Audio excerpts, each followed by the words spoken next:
right, hey everyone, welcome back to another episode of Demand Gen Chat. I am your host, Kaylee Edmondson, and today we are joined with Sydney Sloan, CMO at Salesloft. Welcome. Thank you. Thank you for having me. It's great to be here. I Absolutely. loved our pre-chat. This is going to be fun. Let's start by just setting the stage at Salesloft. You've been there for a few years. What is Salesloft and what pain are you guys solving in the market? So Salesloft started out as a platform for SDRs to prospect, where they were able to organize the accounts they were going after, orchestrate all the different channels that you need to use in order to be successful. We know that 3 or more channels gives you the best results in terms of number of engagement and certain number of touches over a period of time. And so it just really organized all the tasks for SDRs and salespeople to drive prospecting efforts. In the 3 years that I've been here, we've evolved from just serving the SDRs and sellers for prospecting to also record calls, so conversation intelligence. So for coaching capabilities, for taking snippets of your calls with your customers and using them in your sales cycles. And then last year we introduced a product called Deals, which allows you to do a better job of managing your opportunities. Kind of think of when sales managers are meeting with their sales teams going, okay, what's in pipeline? Show me your deals. Like we've added that. So we're the most complete sales engagement platform on the market right now, incorporating all those capabilities and serving sellers everywhere. And like primary titles are like VPs of sales, VPs of like SDR managers, things of that nature? Yeah, SDR teams, sales teams, inside sales teams. I mean, frankly, COVID, as tough as it was, really did accelerate the whole industry of sales to become digital sellers. So we're seeing new companies way outside of our ICP. So it's not just for inside sales teams anymore. It's sellers everywhere that are looking for new ways to be able to host conversations with their customers, to be able to communicate to them effectively. And then we're unique in that we cover that whole span. So we're able to capture that data and give a lot of insights into teams as like where you should be focusing your effort, what deals are at risk, who are you maybe not contacting yet within the account that's a primary buyer type. So we're able to provide a lot more of those insights because we're capturing every interaction from prospecting to all the way of customer lifetime around that account. So just bringing that much more information to the sales teams about the interactions between the customers and their teams. Yeah, that's incredible. And so you've been there since 2018. And obviously 3 years. This is my 3-year anniversary this month. I know, it's crazy. Oh my gosh, congrats. Yeah. Thank So you. in 3 years, you've seen, I feel like, a lifetime of change at Salesloft. Can you set the stage for what your marketing team looked like when you first joined and what it looks like today? Gosh, it's evolved so much. And yeah, I think I was employee maybe 300 or 275 and we're up to 600 and just crossing 100 million in revenue. It's been a crazy, crazy ride. When I started, what I can recall, and I have to really think back, is, we had product marketing, we had an events team, demand gen, we were running account-based strategies. SDRs were not in our team yet. Brand. And we had brand and events was kind of a team. So I think there might have been 16 people on the team at the time, and we were releasing features on a daily basis. So our product marketing team was just trying to keep up with the daily feature release. And we put on really great events, Rainmaker, everybody loved the events, but we weren't really well ingrained into the business at every level. Like, how does marketing lead go to market? How does marketing partner across the business? And not just be seen as the fun team that throws great events, which we still do. But I feel like we're a much more strategic partner across the business. Exactly. It's getting the marketing team more closely aligned with pipeline and revenue. And that kind of changes the whole perception. And go-to-market strategy. Where should we go? How should we go? When should we go? Yeah.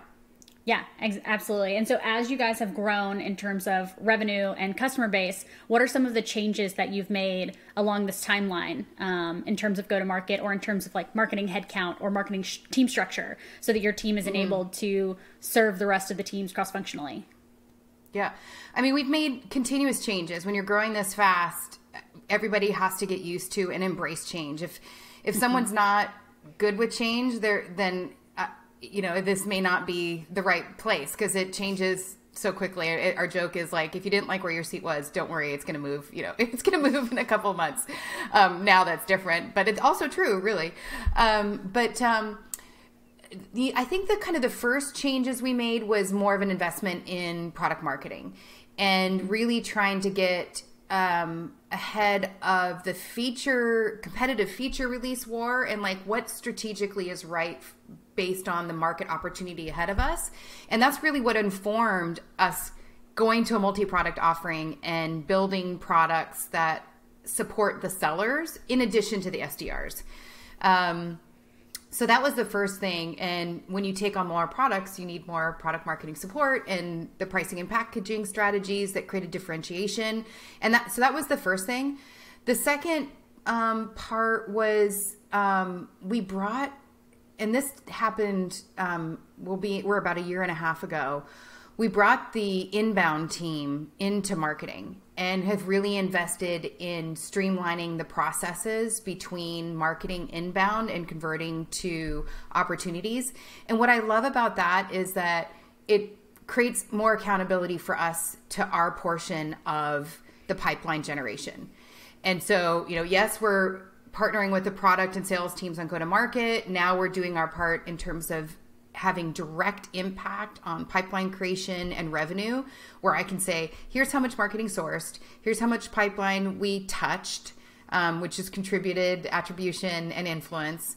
And here's how much business closed won in the quarter that was sourced by marketing. And it's a significant portion. So when you can start to point to that, then you can justify incremental investments. And so incremental investments now are doing a lot more in brand building as the market gets, it's crazy. It's growing like mad. And there are more competitors than ever. And while we are a leader, we want to maintain that leadership, especially as new people are looking into what they need to invest in. And so maintaining that leadership and brand awareness is super important. Yeah, and I think you've hit on something that's super interesting for me. So I'm going to go off script and just ask a follow-up question around brand. How do you as a leader break out your validation, like to your CFO or your board or whoever, around what percentage of your marketing dollars are going to go towards performance marketing, things that are typically much more trackable, versus things that are going to go towards brand, which we all know is super important and viable for your business, but is more long tail in terms of return versus some of those performance marketing tactics. Like, what's your rationale or your validation, or is it just more of like you have to trust me, I know this is right? There's credibility over the 3 years that's been built up with my CEO and the team and finance in that we invest wisely. And so, that's just a track record of over time that we built out, that we don't spend foolishly. We show return on investment. We always are, my goal is to always be 1% over my budget. Like, I want us to spend just a little bit more. So we really do, try and drive as much awareness and demand as possible, given the budgets that we have. And we track on that. Like, I'm somebody that balances, I only have one credit card. I pay it off every month. I think you can look at, like how well people manage their personal funds, because that's how I think about the company's investment in marketing.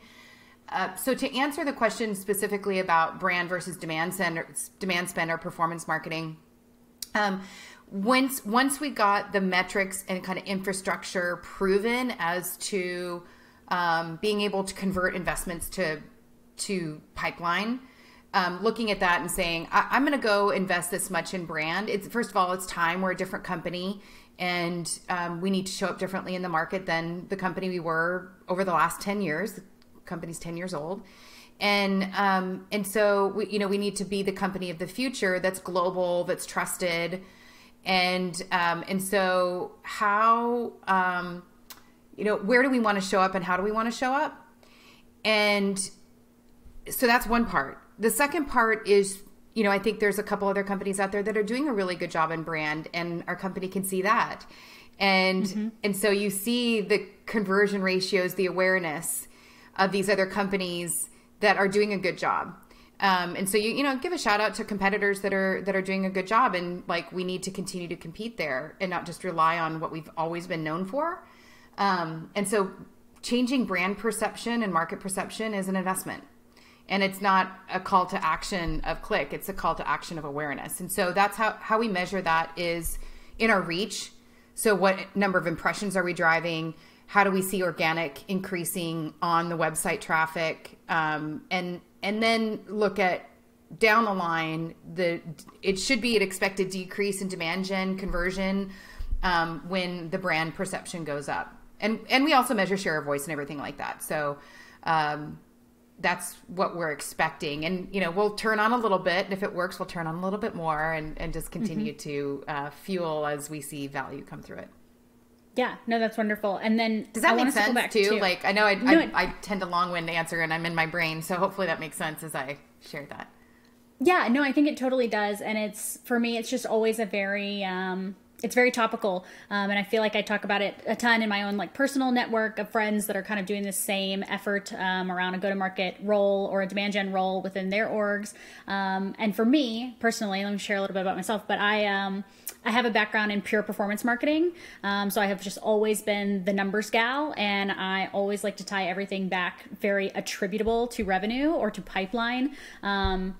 And so it's a little bit harder. It's more of a feeling, right? It's more of a feeling for brand motions. It's very different for me to think about how to prove value with brand money versus performance marketing money. And it's just something that's like less 2 + 2 = 4, right? It's kind of how I have my marketing career has gone, at least. And so brand dollars and brand spend is a new motion for me personally. And it's just less trackable, right? And obviously that's the world we're moving into with this post-cookie world anyways, is a less trackable world. So I feel like taking off the training wheels and moving with like a brand play is obviously pivotal and important. For us, like building a performance marketing foundation came first. And so now, like as we start to evolve into more of a brand play, it's just interesting to see how others perceive it. And then especially how you have those internal marketing communications with your own marketing team, but your sales org, your CFO, your CEO, etc. Because I think everybody moves about it quite differently. So like if you have the dollars to do these larger studies around share of voice and audience perception and all of those things, and it's, that's a thing that you have to point back to say, yes, this is working. These dollars we're spending are moving the needle. But if you're trying to ease into brand marketing and don't have enough money to invest in a large study or a research firm or whatever it is to kind of prove that, the dollars are a little bit harder to drive to revenue, right? Yeah, I think the question is, at what point in time does it make sense to invest in brand? And 3 years ago when I got here, I felt like it was a brand play. We weren't differentiated, and then it was like, this market's going to go fast, so we do need to make it a brand play. And so, of course, thought leadership is paramount to brand, and so you can play that part. I think the other thing that you can do is you can pick a channel. So maybe not investing in all channels, but what is the primary channel that your audience lives in? And so for us, that's LinkedIn. And so, could we double down on LinkedIn and then maybe not do other investments in other areas? We held back a long time in doing display and retargeting and all of that. It just financially was like, we're just going to double down in LinkedIn and try and really build our presence there. And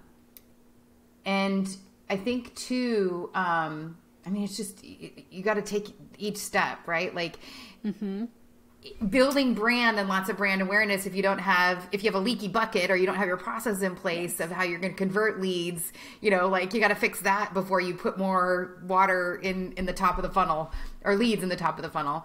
And so, you just kind of have to step into it, I think. And yeah, I'm lucky that by design, built a really strong relationship with our finance team and built out a business case that made sense. We treated it was kind of fun. We treated it like a Shark Tank. We came in and we're like, we want this level of investment for, return of this. And we had all the data to back it up. And so while it's a brand investment, I'm confident that we'll be able to return what we said we were going to be able to, and probably even more, just based on the history that we have in our advertising spend. And like I said, if it's working, we'll continue to invest more and more. when it works. Yeah, absolutely. And I like your motion of spending 1% more on budget too. I think that's a good takeaway. I've just never heard anyone say it, but I really like it. Talk a little bit more about your business model. You'll have a double funnel business model, correct? We do. So when we segmented our sales teams into enterprise and commercial, that changed the way that we were thinking about supporting the sales organization. So I like to line up our teams with sales. Like, here's the marketing team that's going to support the enterprise team, and here's the marketing motions that are going to support commercial. So commercial is primarily where our inbound comes in. And so that is how much automation can we get and predictable lead volume or predictable opportunity volume, because it's not about leads. We don't actually track leads. We just track opportunities created. And so, how can we get that predictable so the team can count on it, to the point where the head of commercial, in a meeting with the sales leadership last week, when he got asked the question, where would you invest more? He said in marketing. Like, that's music to my ears. That's powerful. Because that means that he's counting on us, right? He's counting on us, and we're able to deliver for him. So fantastic. So that's a traditional funnel model. Mm-hmm. And so it's like, what are we putting in? How are the conversions running? How do we increase conversions? What's the velocity? All of that. With enterprise, we're running an account-based strategy. So it's completely different. We have our top 150 global accounts.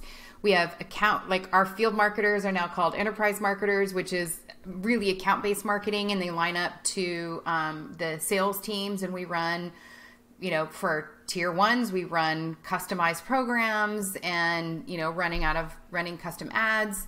And I think the thing that's still a little bit different is, leveraging the intent data in the account-based platform. So it's like, yes, we're working proactively the tier one accounts. And then how do we still also manage opportunistically the enterprises that are showing intent and still action on those. So there's still a little fluidity there, which is really interesting to see, because we have that much transparency available to us now. So it's like, yeah, we've got 150 accounts, but these accounts are surging. So we got to work on those too. And then just getting our ratios right with managing the SDRs and working with the SDR teams on target accounts, and then also doing account-based programs in COVID world, which has its own challenges. So it's, it's a different world, and it's a different motion, and it's a different reporting structure, and it's a different funnel, and different technology. So that's what I was going to say, is your tech stack different they run to support separately. your enterprise motion. Yeah. It's different. And can you talk a little bit about how you've combated this go-to-market motion for ABM in COVID? Because it's definitely different than, obviously. ABM is also defined different. Maybe we should start. ABM is defined different depending on who you talk to too. So do you want to give your quick 30-second spiel on how you guys interpret ABM? Yeah. I mean, I think account-based is a reflection of go-to-market strategy. So, we work and we bring data to the table to the sales leaders and collaborate on what it means to be a tier one account, who should be on the list. We refresh it quarterly, and we bring all the data. It's like, here's what fit, technographic, engagement, all the things. And then we go through the list together and okay, this is the account list we're working after. And some have already converted. And so basically we have the prospect account list, then we have our customers who are also tier one accounts that we want to continue to invest in. And we moved more to digital to start, right? And just doing more custom ads and making sure that we're warming up the accounts first. And then getting creative with programs, go live events, and, making sure that we celebrate with the customer, because they're not in office either. So how can we create opportunities for customers to get together and celebrate? Lots of wine tastings, lots of cooking classes. We've done golf, VIP things with famous people around the master's program, and bringing in tier one accounts to those. Because of course, what you want to have these events, you want to have some customers and some prospects, and you want to sit back and let them talk. So the more opportunities that we can create to create that environment, we will do. It's a little bit different too. We also have our EMEA team, and so we run even a different program in EMEA, because it's still so new over there. And so really we have 3 different strategies and 3 different sales teams that we're supporting in different ways. And as a result, your marketing team is structured in those 3 different tiers as well? Yep. So there's Nice. like our there's a demand gen team that's really just looking at the partnering with on inbound and partnering with the sales teams. And then there's a dedicated enterprise marketing team. And then there's a EMEA leader as well. So those three separate groups. Interesting. Okay. I'm always very interested to see how you've scaled, and then as a result, how those tiers are functioning within marketing. And of course, if you guys have really like 3 tiers that you're trying to support, like how does that breakdown look? But then if like all of that has to roll back up to you. So like, how are you managing your time and your day and like making sure that everybody's getting the support they need is just super interesting to me. I think too, it's like what's interesting personally to me, right? Like I want to be involved in customer activities. And so running the CAB and being the executive sponsor of our CAB program that our customer marketing team facilitates is super important. Now I have these firsthand conversations and relationships with our most important customers. That's important to me, to be able to facilitate that. As well as references and customer stories. I mean, I really do believe that, being a head of marketing means you're also head of customers. And so having those insights and stories is super important. And then partnering with a customer success team, because we know in SaaS, like that growth and retention is so important. So that puts us in line with that part of the business. Product marketing keeps us in alignment with sales enablement and product, right? Like that intersection between that. And now we've actually got a part of our product marketing team that's supporting our post-sales experience, because that's also part of growth, and helping, trademark and brand certain methodologies, and that will help us scale. And then, maybe I'm a marketing nerd and geek too. What does your alignment look like though between you and your customer success leader? Because I feel like that is not often talked about, right? Everybody talks about marketing and sales alignment, but hardly anyone talks about marketing and customer success alignment. And I think that's like very important point for us to highlight for listeners. Yeah. So we have a chief revenue officer who has sales and customer success. So my primary alignment is with him. But the gentleman that's running customer success, and now another lady, as we continue to segment out as the company grows, like I have calls with them. I have a biweekly call with a head of customer success, and then my customer marketer is aligned with the customer success team on programs. But I mean, I still talk to her all the time. I go to churn meetings, like, wherever I can help in the business, I'm happy to. And I think when you do the TAM analysis of adding new products to the portfolio, and then it's like, well, how many sellers are still in accounts that we don't have? Like, there's just so much room still in our customer base. So we have to make them wild. So I have a mantra that I love, as it relates to customers, which is smart, happy customers buy more. And I've used that since I ran customer marketing 2 companies ago. And the idea is that once they become customers, you stop selling to them. You just need to educate them. It's all about learning. And so first you have to learn, and then you have to make sure they're happy. So you have to look at their adoption statistics and NPS and all those things, like which we do in voice of the customer programs. And then they will buy more. You can't go at like, hey, customer, I've had this happen to me. Hey, it's the end of my quarter. Do you want to buy something else? I'm like, no, like, no, I don't. I'll let you know when I want to buy something else. But that hope and a dream, like, oh, maybe they'll just buy more because it's my end of quarter and I can make you a deal. Like, that doesn't work. So we have to change the way that we communicate to customers. It's all about education. It's all about education, frankly, the whole time. But you have to talk to them differently, and you have to do different programs just for customers. Yeah, that's interesting. And I think too, like rolling customer marketing obviously in, and then creating that alignment, that, just closing the loop quickly, the feedback loop, I think is what gets lost sometimes. So that everybody that's on the front lines within customer success, your CSMs, even your support that are getting that immediate feedback can close the loop quickly back over to your team. For programs, future programs, learnings on programs that are running right now, etc. I think it's just an interesting thing to highlight. I don't hear people talk about it often, so it's interesting that you guys are already thinking about it and have a great framework. So we have 3 people in customer marketing, which, for the company our size, but they run the CAB, they run a reference program, they do customer stories, our user groups, like, they're busy. And Shout out to that team.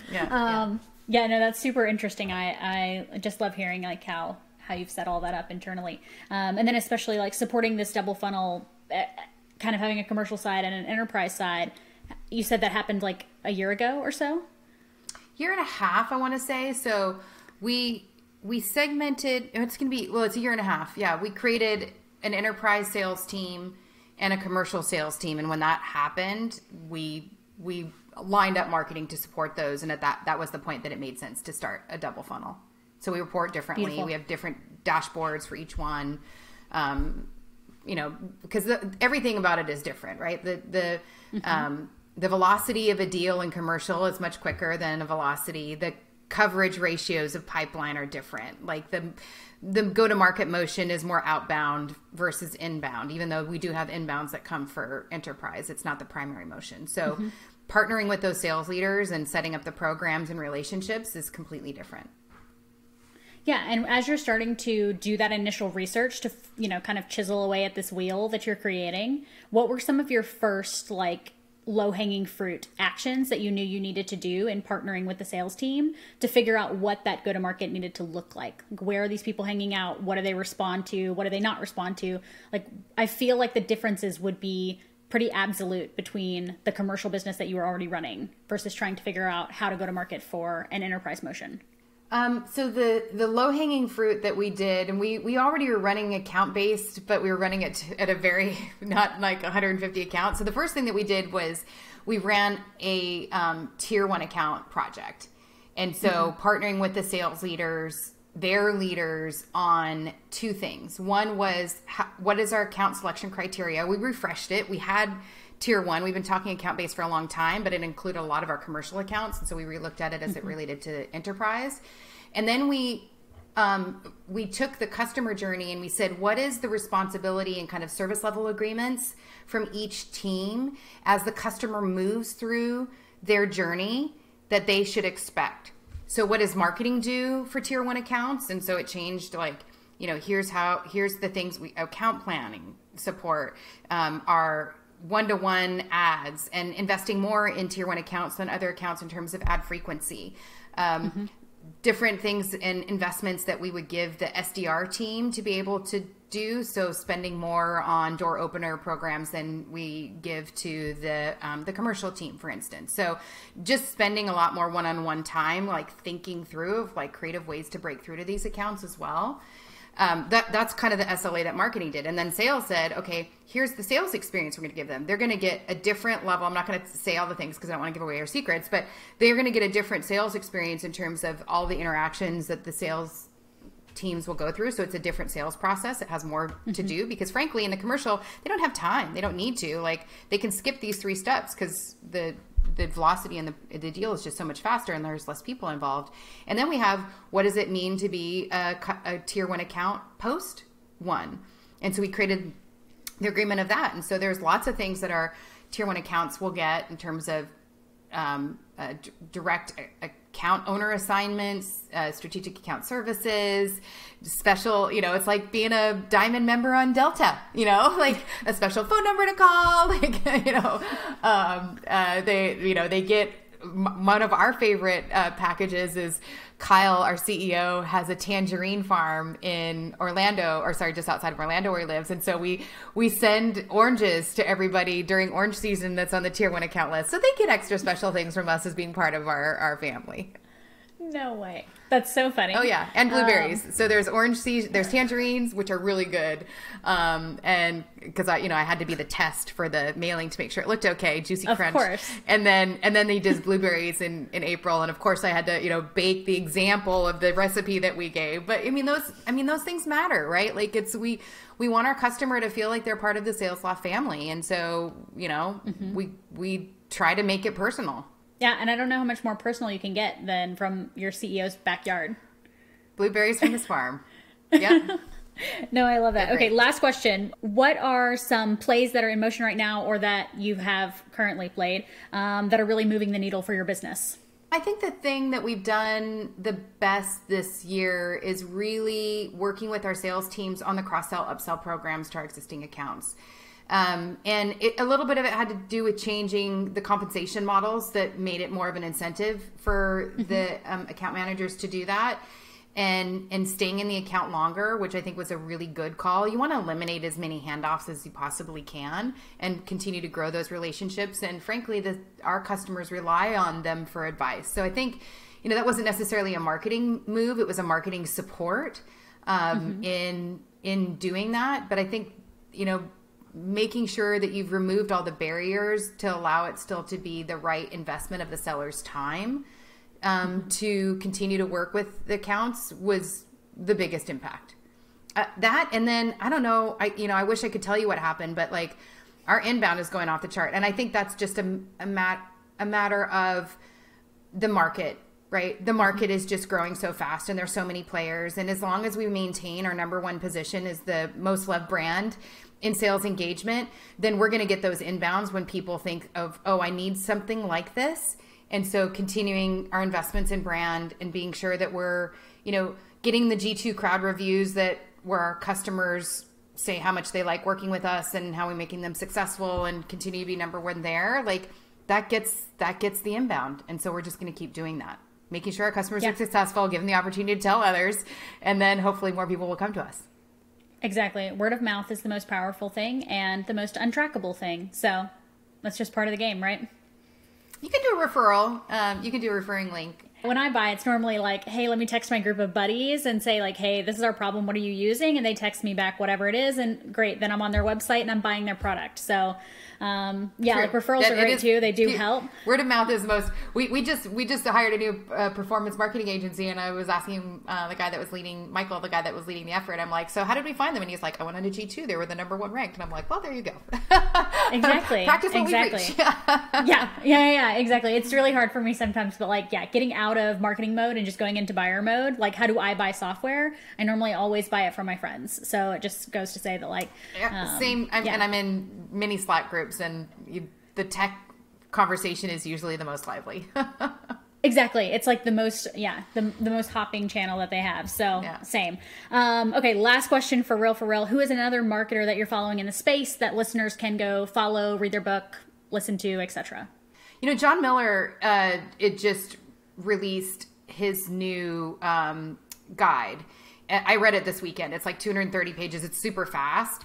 And I've been doing account-based for years, and I have to give a shout out to that book that, it was really comprehensive. And I think I took 2 pages of notes, like at mention team, look at this, look at that. So I followed John for a long time. I'm fans of Demand Base and fans of Sixth Sense. Like I know I need to put them in the same breath, like many have to do with us and our competitor. But that's the most recent thing. That's my weekend read was his book, and I thought it was great. Awesome. Okay, cool. We'll link to that in the show notes for anybody that's listening. And then quick plug, Sydney, for people that want to follow you, where can they follow you? I'm at LinkedIn. So at Sid Sloan at LinkedIn. You're probably more likely to get a response off a LinkedIn email than an email directly sent to me. So that's the best place to get me. Perfect. Okay. And for anybody that enjoyed this, please leave us a review. It is super helpful and we appreciate it. And we'll see you next time.